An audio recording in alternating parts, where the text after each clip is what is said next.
Hello, आप सबका फिर से स्वागत है पीएचपी के नेक्स्ट वीडियो में। तो आज हम किस तरीके से वर्क स्टार्ट करने जा रहे हैं, तो किस तरीके से हम काम स्टार्ट करेंगे, किस तरीके से हमको प्रोजेक्ट क्रिएट करना है, तो उसको समझते हैं। तो चलो शुरू करते हैं। तो सबसे पहले हमें हमें एक आईडी चाहिए, जैसे हमने के लास्ट वीडियो में देखा था। आईडी, हमारे पास आईडी में क्या है? हमारे पास आईडी में हमको चाहिए विजुअल कोड स्टूडियो। वो किस तरीके से अब हम डाउनलोड करेंगे, किस तरीके से वर्क करेगा, तो उसके लिए हमारे पास में तो किस तरीके से वर्क करेगा, तो हम डाउनलोड करेंगे वी एस कोड। तो वी एस कोड डाउनलोड करने के लिए आपको वी एस कोड की वेबसाइट पे जाना होगा। तो चलो शुरू करते हैं किस तरीके से हम वर्क करेंगे।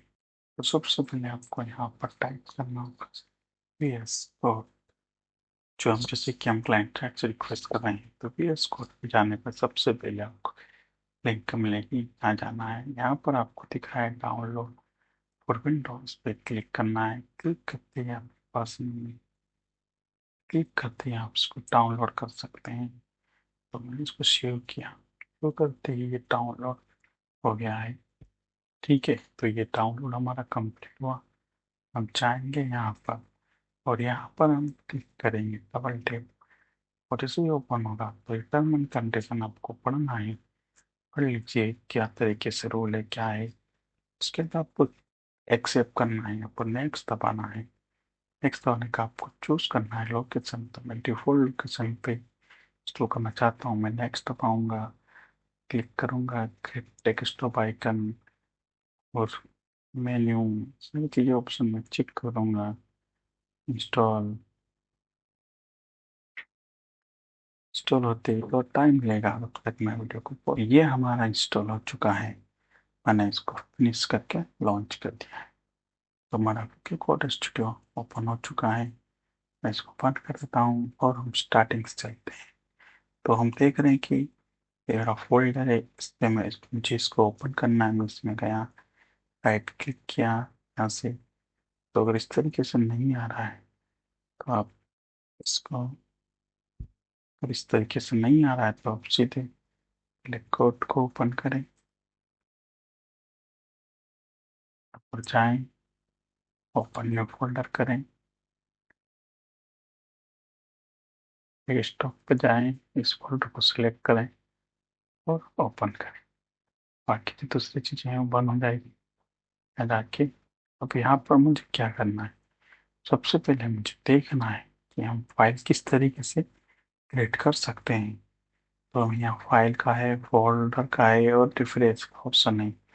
मुझे फाइल बनाना है तो फाइल के लिए मैं जाऊँगा और यहाँ पर सबसे पहले index.html फाइल का निर्माण करता हूँ या क्रिएट करता हूँ। ये मैंने फाइल बना ली। मैं इसमें इसमें कुछ कोड लिखना चाहता हूँ, इस तरीके से लिख लीजिए, बस यहाँ पर आ जाएगा। यहाँ पर आप लिख सकते हैं पी होम। इस फाइल को आपको रन करना है। तो आप किस तरीके से इसको रन कर सकते हैं, रन करने के लिए आप देख रहे हैं फोल्डर में आ चुकी है।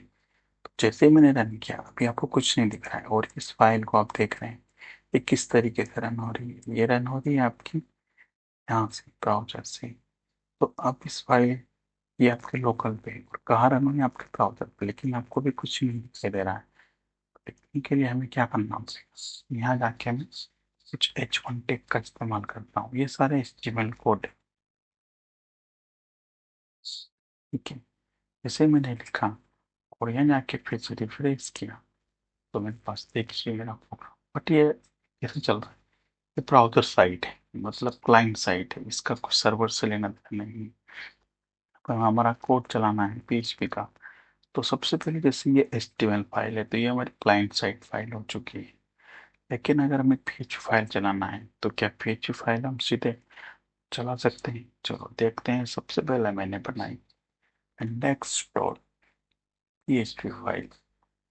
अब देखिए PHP फाइल के सिंटैक्स के लिए क्वेश्चन टैग, उसके बाद हमको बीच में हमारा कोड लिखना होता है। ये हमने इस तरीके से कोड लिखा। तो आपने सेव किया।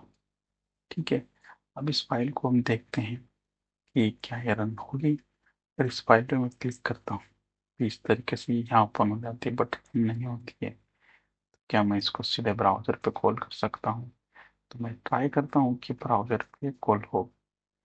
मैंने इसको यहाँ से ओपन किया और इस तरीके से इंडेक्स फाइल है, इसका एक्सटेंशन चेंज करता हूँ, यहाँ पे लिखता हूँ PHP। ये मुझे वैसे के वैसे कोड दिखा रही है, ना कि कोई आउटपुट। ठीक है, कि मुझे क्या चाहिए था, मुझे ऐसा चाहिए था। जैसे इस फाइल के अंदर में गया और मैंने इसको रन किया, मुझे चाहिए था HTML ऐसा आउटपुट, बट मुझे ऐसा नहीं लिखा। क्योंकि अब बोलो कि इसमें तो ये लिखा है, इसमें नहीं लिखा है। तो चलो वो भी करके देखते हैं। हमने इसको बंद किया और हमने हमारे कोड को वन के अंदर लिखने की कोशिश करी। ठीक है, यानी स्टेक को हमने इस तरीके से लिखने की कोशिश करी। आपको सारी चीज़ प्रॉपर समझाऊंगा अभी। पहले हम फाइल कैसे रन होती है, हमारी कैसे कंपाइल होती है, वो समझते हैं। देखिए, ये ऐसे कैसे कोड इसने प्रिंट कर दिए, यहाँ तक कि HTML के कोड। उनसे हमारी PHP एक्सटेंशन वाली फाइल हमारा ब्राउजर रीड नहीं कर पा रहा है, कंपाइल नहीं कर पा रहा, लेकिन हमारे क्लाइंट साइड कोड है वो हमारा चल रहा है। या मैं ऐसा करूँ कि मेरा PHP का कोड मैं यहाँ डालूँ, बोलता हूँ कि ये वर्क करेगा। इसको हम देखते हैं, नहीं किया। हमने यहाँ इसको रन किया तो ये कुछ भी आउटपुट नहीं दे रहा है। ठीक है, क्योंकि ये HTML में स्क्रिप्ट टेक के कारण उसको समझ नहीं पा रहा है। ठीक है, तो आप समझ रहे होंगे क्या हो रहा है। ठीक है, तो इसको हम रिस्पेक्ट करते हैं, तो देखते हैं कि हमारी बॉडी में क्या आ रहा है। तो देखिए, उसने यहाँ पर उसको कमेंट लगा दिए, किस तरीके से वो काम नहीं कर रहा है। इसको मैं बॉडी टिक के बाहर डाल के देखूं तो क्या होता है। तो भी इसने कुछ नहीं दिया, इसको यहाँ पर ये ऑटोमेटेड कमेंट करके दे रहा है। ठीक है, तो अगर आप HTML के अंदर PHP का कोड डालोगे तो वो हमारा वर्क नहीं करेगा। HTML में तो PHP चलाने के लिए हमें एक सर्वर बनाना पड़ेगा, सर्वर इंस्टॉल करना पड़ेगा, और PHP कंपाइलर इंस्टॉल करना पड़ेगा, डेटाबेस के लिए डेटाबेस इंस्टॉल करना पड़ेगा। और इन तीनों चीज़ों मिलकर हम PHP को यूज़ कर पाएंगे। PHP क्या है, सर्वर साइड स्क्रिप्ट है। उसके लिए हमने भी ट्राई देखा है कि PHP बिना उसके नहीं चले, लेकिन HTML कोड हमारे सीधे सीधे चल रहे हैं। ठीक है? तो इस तरीके से हमने इस चीज़ को समझा है। अब हम आगे देखते हैं कि हम इस तरह से PHP को रन करेंगे। तो PHP को रन करने से पहले, जैसे मैंने आपको बताया कि HTML हमारा किस तरीके से वर्क करेगा, इस तरीके से वर्क करता है, तो किस तरीके से प्रेजेंटेशन का काम यहाँ पर हो रहा है। उसी के बीच में हमने बात करी कि हमारी CSS कैसे काम करती है और जावा स्क्रिप्ट कैसे काम करती है। तो जावा स्क्रिप्ट हमारी किस तरीके से काम करती है और CSS, तो पहले मैं आपको CSS लगा के दिखाता हूँ कि मुझे लगाना है CSS स्टाइल। स्टाइल लगाने के लिए मैंने यहाँ पर टैग लिया और मैंने यहाँ पर H1 जो हमारा टैग है, सिलेक्टर है। अगर आप डायरेक्टली PHP सीख रहे हो तो थोड़ा सा आपको HTML करना पड़ेगा, लेकिन मैं आपको बेसिक कंसेप्ट क्लियर करता हूँ कि फाइल रन कर क्या है प्रॉब्लम आ रही है। मैंने उसके कलर प्रॉपर्टी का इस्तेमाल करते हुए उसको ब्लू कलर दे दिया है। ठीक है, अब देखते हैं यहाँ के जैसे ही, तो ये हमारी CSS यहाँ पर चल रही है। आप इधर यहाँ जाके भी इसकी प्रॉपर्टी बदल सकते हैं। ये टूल्स हैं सारे, तो आप डिज़ाइन वाली वीडियो देखेंगे तो उसमें आपको समझ आएगा कि किस तरीके से इस चीज़ों को इस्तेमाल करते हैं। ये यहाँ पर हम यहाँ से हम कलर एड कर सकते हैं, उसका बैकग्राउंड कलर दे सकते हैं, जिसमें मैं देता हूँ बैकग्राउंड। ये हमारा रन टाइम में चल रहा है। बैकग्राउंड कलर सेलेक्ट किया, अब देख पा रहे हैं आपको कुछ चेंजेस दिखा। मैं दूसरा कलर डालता हूँ, डार्क किया मैंने, और इस प्रॉपर्टी को मुझे सेव करना पड़ेगा। तो ये आप यहाँ पर इसको आके सेव कर सकते हैं। तो ये हमारा क्या इंटरनल टाइप की चीज, बट इस तरीके से लिखना थोड़ा अ, सही नहीं होता है। इसके लिए हमें क्या करना पड़ता है, हम इस तरीके से एक फाइल बना लेते हैं जिसका नाम देते हैं style.css। ठीक है, तो इस चीज को हमने जाके अंदर के टेक को हटा के सीधा यहाँ पर फाइल के अंदर डाल देते हैं। और अब क्या करेंगे, अब हम सीधे यहाँ जाके इसको लिंक कर देंगे। तो लिंक करने के लिए हमारे पास कोड आया है, इससे हमने सीधे सीधे इसको लिंक कर दिया है। अब आप समझ गए होंगे, कोई ज़्यादा फर्क नहीं पड़ा, बट हमने एक कलर को चेंज किया, एक नहीं किया। अब यहाँ भी जो भी हम चेंजेस करेंगे, जैसे मैं ब्लू की जगह ग्रीन कर देता हूँ, तो मुझे देखने को क्या मिलेगा, ग्रीन। बट अभी हमारा ये कहाँ रन हो रहा है, हमारा एक क्लाइंट साइड पर, जो कि हमने बोला कि प्रेजेंटेशन के लिए हमारी काम आती है HTML और CSS। लेकिन मुझे कुछ इसमें इवेंट करना रन टाइम में, तो उसके लिए हम किसका इस्तेमाल करते हैं, जावा स्क्रिप्ट का। तो जावा स्क्रिप्ट हम कैसे लिखते हैं, हमारे पास होता है स्क्रिप्ट टैग, जैसे CSS का मैंने बताया था, जैसे हमारे पास होता है स्क्रिप्ट टैग। तो मैं यहाँ जाके अलर्ट करा के देखता हूँ इस तरीके से। तो मैं इस तरीके से जावा स्क्रिप्ट लिख सकता हूँ यहाँ पर। इस तरीके से मैंने चेक किया जावा स्क्रिप्ट चलिए, लेकिन इसको भी हम दूसरे तरीके से लिख सकते हैं। उस तरीके से कैसे, जैसे हमने CSS फाइल बनाई वैसे ही हम यहाँ पर स्क्रिप्ट नाम से स्क्रिप्ट, इसको कस्टम, क्योंकि हम इसको कस्टमाइज करने देते हैं, तो इसको इसका एक्सटेंशन क्या रहेगा, JS, और इसका क्या रहेगा .css, और HTML और .php। ठीक है, तो इस तरीके से हम वर्क कर रहे हैं। तो अब यहाँ पर मुझे वही चीज लिखना है, अलर्ट। ठीक है, तो इसमें मैंने लिखा हेलो। ठीक है, अभी हेलो हेलो लिखा मैंने, इसको मैं आया, मुझे इसको यहाँ कॉल करना है। तो ये आपको पता है कि इसको मुझे कहाँ करना है, मुझे इसको फुटर में कॉल करना है। मैं गया यहाँ पर, मैंने इसका पाथ लिया SRC, और मैंने यहाँ पर फाइल का नाम, फाइल के नाम का आपको डायरेक्टरी का भी ध्यान रखना है। मान लो ये फोल्डर अगर किसी इनर फोल्डर डायरेक्टरी में होता, जैसे असेट्स,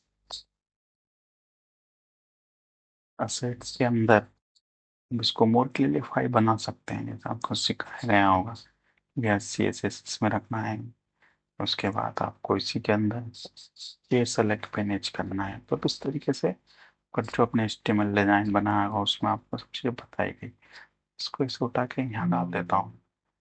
ठीक है, और CSS को उठा के मैं CSS में डाल देता हूँ। ठीक है, तो अब ये दोनों चीज़ें हैं, तो मुझे यहाँ पर क्या बताना पड़ेगा, डायरेक्टली। इसमें मेरी कहाँ है, असेट्स के अंदर, कहाँ पर, JS। ओके, और अब इसी से अब देखो डायरेक्ट हटेगी तो क्या होगा, जी देखो हट गया यहाँ से चेंज, चाहे चेंज चल रही, बट CSS हमारी अप्लाई नहीं हुई है। तो उसके लिए मुझे यहाँ पर उसको बताना पड़ेगा डायरेक्टरी असेट्स, सेट का CSS और CSS के अंदर स्टाइल। ये हमारी इस तरीके से यहाँ पर फाइल आके चुकी है। ठीक है, रिफ्रेश किया, पे अप्लाई नहीं हुई, तो हम उसको देखेंगे कि क्या प्रॉब्लम आ रही है, इंस्पेक्ट करेंगे, एरर में जाएंगे। सर हमने चेक किया कहाँ है, तो इसको ओपन करेंगे, न्यू टैब डालेंगे, नहीं मिल रही है, चेक करेंगे कि ये कहाँ गई। ठीक है, सबसे पहले आप फोल्डर खोलेंगे, फोल्डर के अंदर फाइल है, बट यहाँ क्यों नहीं आ रही है, HREF के अंदर, क्योंकि अभी देख रहे हो सिलेक्ट ज़्यादा लगा था, इसी कारण वो वर्क नहीं करती। सेम हमें पाथ रखना है, रिफ्रेश करेंगे तो ये बराबर काम कर रही है। ठीक है, इस तरीके से हमने ये तो बनाया, लेकिन कहाँ रन हो रहा है, ये हमारा यहाँ रन हो रहा है। बट हमें क्या चाहिए कि हमारी वेबसाइट किस तरीके से रन होती है, जैसे मैंने देखा कि domain.com, या हमारा Gmail का देखते हैं, हम देखते हैं फेसबुक, या जो भी वेबसाइट है abc.com, इस तरीके से हमको चाहिए, या हम IP एड्रेस पर या लोकल पर इस तरीके से हमको रन करना है। तो हम किस तरीके से कर सकते हैं, इस तरीके से हमको रन करना है, तो उसके लिए हमें, या किसी IP एड्रेस पर हमको रन करना है, तो उसको हमें करके देखना। के लिए हमें इंस्टॉल करना पड़ेगा सर्वर। तो पीएचपी के अंदर हमारे पास में बढ़िया फैसिलिटी के साथ जो चीज चीज जाती है वो जेम। तो जेम कैसे इंस्टॉल करेंगे, चलो आते हैं देखते हैं किस तरीके से हमसे इंस्टॉल करके हमारे वेबसाइट को या पीएचपी फाइल को रन कर पाएंगे। ठीक है, चलो करते हैं स्टार्ट। सबसे पहले हमें जाना पड़ेगा जेम डाउनलोड करने के लिए जेम पे। ये जो है मैंने क्लिक किया यहाँ पर। आपको जो ऑपरेटिंग सिस्टम के अकॉर्डिंग आप दूसरा आइटम भी डाउनलोड कर सकते हैं, डायरेक्टली पीएचपी कंपाइलर इंस्टॉल करके सेटअप करके भी चला सकते हैं। ठीक है, तो सबसे पहले मैंने इस पर क्लिक किया कि वेबसाइट पाया, और वैसे ही जैसे अभी हमने विजुअल कोड स्टूडियो किया था वैसे ही हमारे पास कौन सा वर्जन हमको चाहिए। तो आपके पास सबसे पहले कौन सा किस टाइप का ऑपरेटिंग सिस्टम है। अगर आपके पास लाइनक्स है कैटेगरीज तो आप लाइनक्स डाउनलोड कीजिए, और सेम मैक है तो आप मैक के अकॉर्डिंग डाउनलोड कीजिए। और आपके पास विंडोज है तो विंडोज, तो हम यूज़ करेंगे विंडोज, तो विंडोज के हिसाब से हमें इस पर क्लिक करना है, थोड़ा सा वेट करना है। जैसे वेट करेंगे तो अपने आप ये डाउनलोड स्टार्ट हो जाएगा। ये मैं थोड़ा मैंने वेट करने के बाद मुझे डाउनलोड हुआ, मैंने इसको सेव कर लिया। सेव हो रहा है इसके बाद, तो ये हमारा सेम डाउनलोड हो चुका है। ठीक है, डाउनलोड होने के साथ ही हमें क्या करना है, सेम प्रोसेस करना है। यहाँ पर क्लिक करना है, क्लिक करते ही आपसे पूछेगा do you want install, yes, ऐसा आएगा मैसेज, आपको ओके करना है, नेक्स्ट दबाना है। नेक्स्ट करने के बाद सेम प्रोसेस नेक्स्ट लोकेशन आएगी, और अब नेक्स्ट नेक्स्ट कर नेक्स्ट नेक्स्ट करके पूरा इंस्टॉल की प्रोसेस कंप्लीट कीजिए और फिनिश कीजिए। तो जब तक होता है मैं आपको मतलब, ये जैम्प हमारा इंस्टॉल हो चुका है। ठीक है, जैम्प इंस्टॉल हो चुका है, इसको हमने इंस्टॉल करने के बाद कंट्रोल पैनल में जाना है, इस पर डबल टिक क्लिक करना है। क्लिक करने के बाद आपको सर्वर स्टार्ट करना है। मैंने सर्वर स्टार्ट किया, ओके, ओके, ऑन किया। तो ये क्या है, माई एसक्यूएल है, अभी इसकी हमको नीड नहीं है। ठीक है, तो उसको बाद में इंस्टॉल करेंगे, अभी हमारा बस सर्वर चाहिए। तो हमने कौन सा सर्वर इंस्टॉल किया, अपाचे। उसका पोर्ट नंबर देखिए 418 है और 443 है। ठीक है, सेटिंग से है कॉन्फ़िगरेशन जो भी आपको चेंज करना है, तो आप इस तरीके से यहाँ जाके इसका आपने एडमिन ओपन कर लिया है जो कि मेरे लोकल पे है। मैं यहाँ से इसका डेटाबेस अभी चालू नहीं होगा क्योंकि डेटाबेस का मैंने सर्वर स्टार्ट नहीं किया है। ठीक है, तो अभी मेरा सर्वर ही ऑन है अपाचे। इसके साथ ये वाली वेबसाइट ऑफ कर देता हूँ मैं। ठीक है, ये हमारा चल रहा है, यहाँ से कंट्रोलर आप चेक कर सकते हो, सारी सेटिंग्स होती है यहाँ पर। PHP ना है, इसकी अपलोड साइज और अदर सेटिंग्स के लिए आपने जाके इसकी फाइल की सेटिंग्स बदल सकते हो, और रिस्टार्ट करोगे तो आपकी सारी सेटिंग इस तरीके से अपडेट कर सकते हो। ठीक है, ये इस तरीके से हम चेंज कर सकते हैं। तो अभी इतने इसको समझते हैं, आगे आप इसके बारे में हम और डिटेल में समझ लेंगे। तो बेसिक चीज़ इतनी है। ठीक है, और ये बाकी चीज़ें हैं तो अलग अलग टाइप के सर्वर के लिए दे रखा है। टॉम कैट सर्वर करके आप चाहो, इसको तो जरूरत पड़ती है, फाइल जला रही है। अभी हम इसको माई एसक्यूएल हमको यूज़ करना है, तो इस तरीके से माई एसक्यूएल ओपन हुआ, और इस तरीके से हम इसको यूज़ कर सकते हैं। जैसे कि मैंने बताया था कि चालू नहीं हो, तो मैं इस पर क्लिक करूँगा। क्लिक करते ही आपका डेटाबेस वाला पार्ट ओपन हो जाएगा। इसको हम सीखेंगे आगे, बट अभी अभी तो नहीं, क्योंकि इंस्टॉल करने के बाद। तो चलो चलते हैं, अब हमने जो फोल्डर बनाया था